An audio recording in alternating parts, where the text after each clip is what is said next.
Hello, folks. Welcome to Business Spotlight. You know, it's often said in any organization that culture and purpose are really important. Purpose, because that's what drives you, right? And it's really great if you have an intrinsic purpose. Culture is also really important to engage your team. But that gets even more challenging when your team is an army of volunteers. And I'm joined today by somebody who knows all about those two things. Please welcome my guest today, Suzanne Brown from Als Pals. You're running a fantastic charity. Thank you. Can you share the journey, Suzanne? How did you come about? I know it's deeply personal.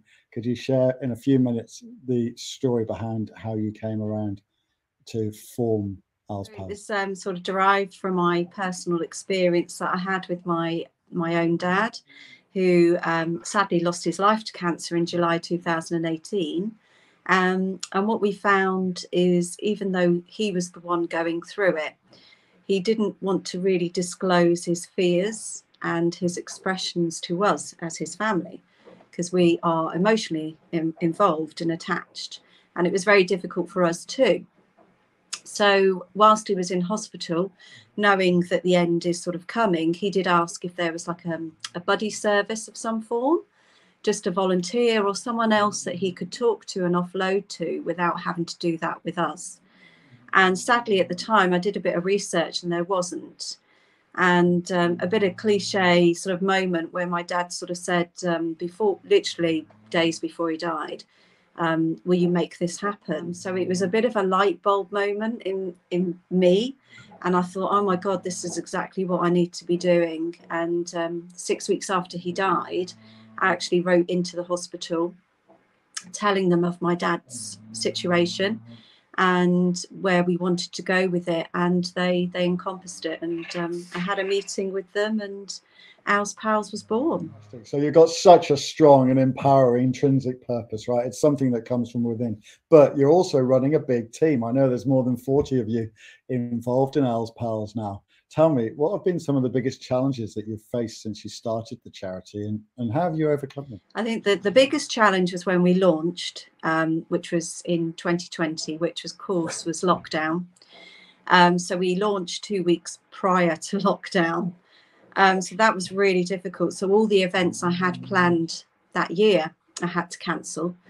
So our income stream was very, very low that particular year. I had to completely reevaluate where the charity was going. All my mission statements, my visions were just out the window, because you had to readdress everything and not knowing exactly when and if that opportunity was going to come back to us. So that was the biggest challenge for us. But obviously, as COVID lifted, it's still restricted a little bit at the hospital, so we still have to abide by those conditions, but at least now I'm a bit more free to have more events. The other restriction, if you like, is funding, because that's been very difficult for us, with the first 18 months being extremely low because of lockdown.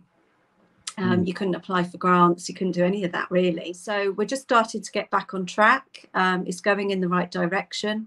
But I think since lockdown, it's been very challenging for charities anyway, because grants and people that supply grants are distributing their amounts to a greater amount of charities, because too many of us need that money. It's an intensely competitive environment, right? Very. But you're trying to recruit funders and you're trying to recruit volunteers at the same time. What strategies are you employing to kind of to tackle those two areas? How are you attracting funders and volunteers? In regards to the volunteer aspect, I launched the charity with 6 volunteers, and as you say, we've now got sort of it's actually 30-ish volunteers with 8 trustees on top of that. So we're at a position now where we are growing. We always need more volunteers, especially for our home support service, because we are only scratching the surface of that service, and that is down to funding and logistics. And we get the majority of our volunteers through social media. I have advertised with some publications as well and got some volunteers there, and word of mouth. So I've had a lot of people leave other charities and come to us because they've heard good things, which is really positive, and also treating them with such respect, because they are there out of the goodness of their heart, and it's not an easy volunteering post to do. So it's not for everyone, and I'm very appreciative of that continuously with them, and also providing them the support that they deserve, really. With the funding aspect, I did a bit of a speculate to accumulate this year. It was a bit of a nail-biting moment, but writing grants is not my speciality. And I took on a grant fundraiser just one day a week, because as a charity, that's our affordability currently. And she's doing fantastically well. She's been with us, I think, just under 8 weeks. And we're starting to see some funds coming in, which is great. It's sort of a no-brainer, really. You've got to do that in order to grow. And I can't do that when it's just me working 6-7 days a week in the charity. So you're growing the team as well, and you're taking on Yes. salary people. That's absolutely fantastic. Like in any organisation, there are often defining moments on the journey. Can you think of any pivotal moments that have significantly impacted on the journey? You've mentioned COVID negatively, but in terms of impacting on the growth, I think the biggest achievement from a funding perspective was we received a £10,000 lottery grant. And that was to assist with the launch of our home support service. And that was just over, so it was the biggest grant we've ever received, the biggest amount of money we've received. It's gone, it doesn't last very long when you're doing something like this, but it was amazing. And that's such an achievement from a funding perspective. From a self-assurance, oh my God, I must be doing the right thing. I recently had 3 different volunteers / trustees nominate me for MK Inspiration Award as the Inspiring Volunteer. So I don't find out if I've won or not till June, but just to have a nomination really, it really means a lot that they've gone out of their time to fill in that application because they think you deserve it. So I think that's a lovely thing to do. It's not always a bed of roses, right? The path's not always great. So, you must have had some setbacks along the way.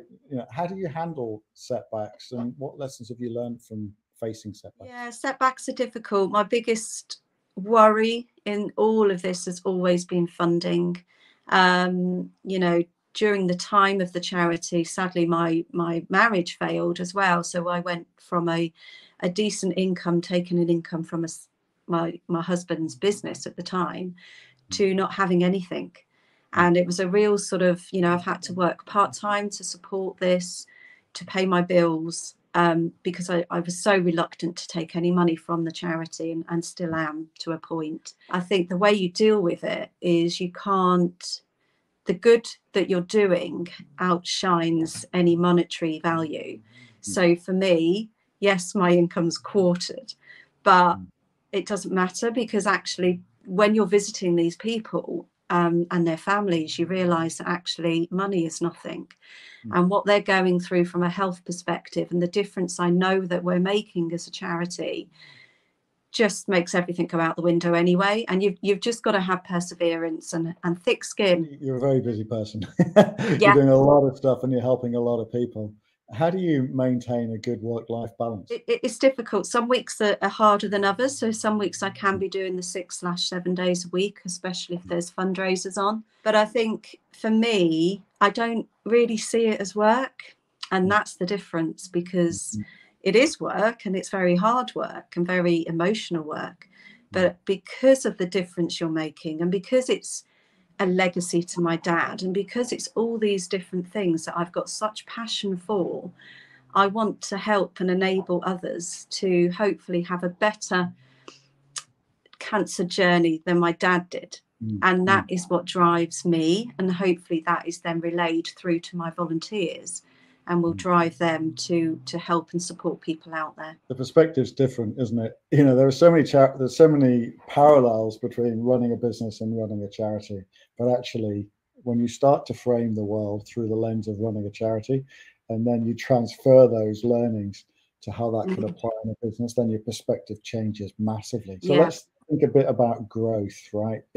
What growth strategies are working well for you, both from a recruiting volunteers point of view and from a generating fundraising. What works for Yes, you? growth in regards to volunteers is, as I say, that whole, if you're looking after your volunteers well, you're providing support, you're providing training, and they feel that they're getting something from the charity, that word of mouth alone will bring more volunteers through the door. Because ultimately I need so many more. I probably need more than double what I've got in order to grow the home support service. But if you don't look after your volunteers well, you're not going to get that. And then the problem you have then is, yes, I could pay for advertising and get volunteers through the door, but if I'm not looking after them well enough, they're going to leave. And then you've got to apply for more volunteers, and that's like constant training. And there is a cost to training, there is a cost to their t-shirts and uniform. And then in regards to sort of a funding perspective is perseverance, believing in yourself and believing in the charity, because there's been many times I've thought, oh my God, I'm not going to have enough money in 2 months' time to continue, you know, and we still are a little bit by the seat of our pants sometimes, you know, until we get a nice big grant again. It's that will keep us afloat. Hence me bringing in a grant fundraiser, because I know ultimately it's that's what we need. I did bring in a fundraiser just 1 day a week as well.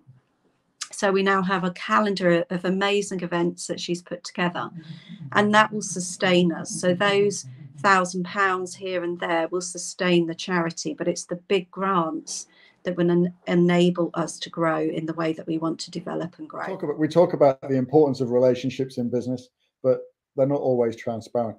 In a charity, they're totally transparent, right? Because in a business, you expect the employees to come back tomorrow.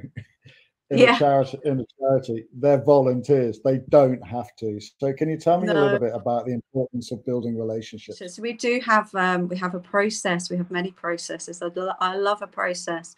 So we have a process of an interview, application, etc. They then go through a very strict training process and induction process. They get sort of folders with all information about Als Pals. We have quarterly team meetings, because for me, the last thing you want to do with a volunteer is go, off you go, you'll be fine. You know, they're talking to people that could be end of life. They're talking to families that have just lost loved ones. And these are people that have maybe had cancer themselves and recovered, or they've lost people to cancer. But it's important that they get that support.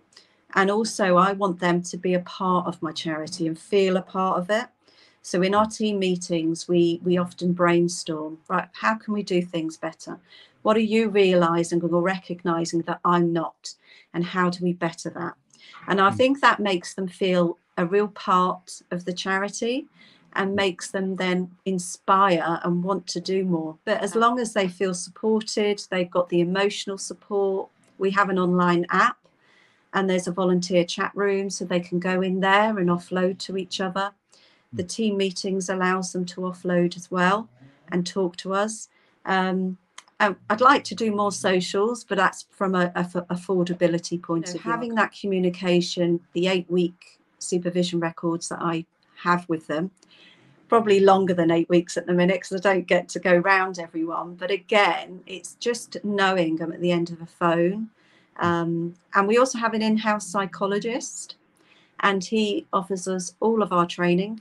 And he also offers them personal support if ever they feel they need it. So there's a whole induction journey there and an ongoing support process. Again, drawing parallels between business and charity, right? But there are things not so visible in commerce, in business, and they're much more visible and much, much more important in charity. It's a competitive world that you're in, Suzanne. You know, securing volunteers, securing funding is just as competitive as business.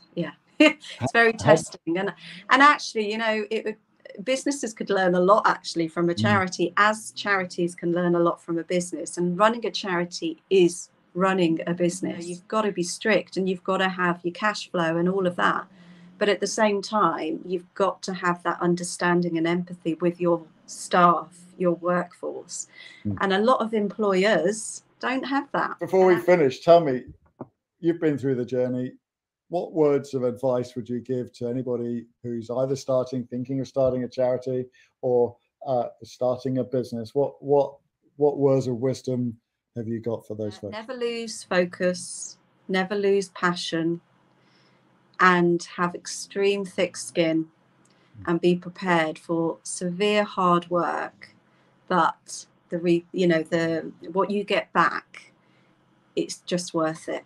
And if you can't think that I can do that, then don't do it at all. How can volunteers or people that want to make donations get in contact with you, Suzanne? So the best thing to do is go onto our website, which is just www.alspals.org.uk. There is a local giving pop-up. You can donate via the local giving pop-up that comes up.